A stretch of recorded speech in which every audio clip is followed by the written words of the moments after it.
Rob, can you tell us a little bit about WATG's involvement with the service department sector when you as a company first started getting involved in this particular industry? Yeah, sure. So WATG's earned its reputation over the last 70 years or so, designing some of the world's leading resort destinations.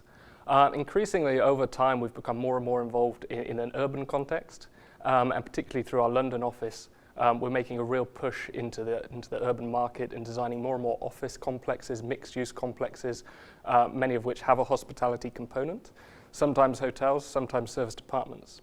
Over the last couple of years, I'd say that increasingly clients have been coming to us with an ambition to build service departments, some of which have done a number over the years, some of whom are just starting to explore the sector and are asking for our advice.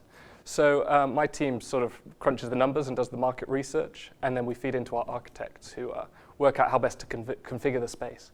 And then we have our interior design studio, Wimbley Interiors, who are busy creating lots of beautiful and functional and ultimately viable destinations.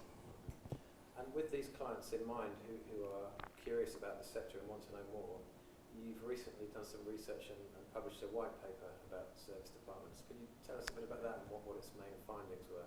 Sure, that's right. So we attended last year's summit, and a lot of the conversation was around some of the challenges the sector's facing.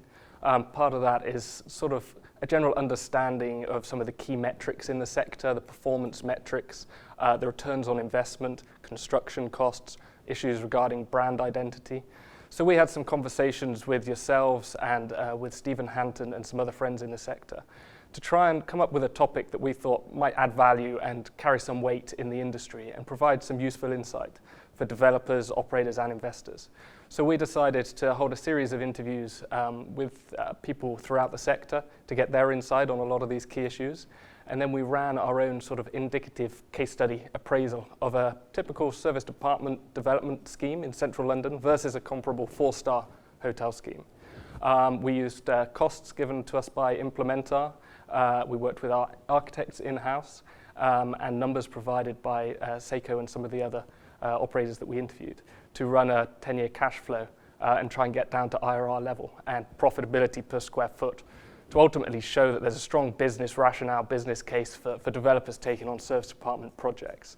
And hopefully just that increased awareness, putting some more numbers that have been dictated by in-depth market research helps to sort of give a greater sort of confidence in the market and inform people who perhaps aren't as familiar with service departments as they are hotels.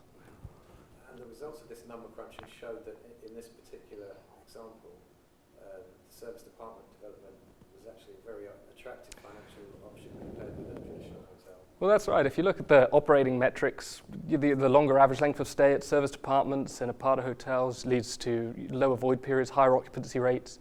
ADRs seem to be sort of give or take 5 or 10%, plus or minus the same sort of level as hotels. They're much more efficient to operate, lower staff body. GOP margins are often 10, 15% above what hotels are able to achieve.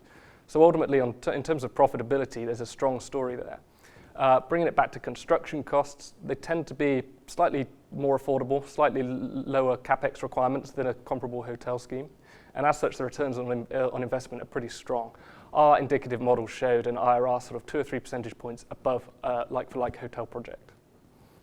And where can our viewers and readers get hold of this report if they would like to find out for themselves? Well, of course, it's on your very fine website, George, and also on the social media streams, Service Department News and also WATG. There'll be a link to it provided on our own website at watg.com.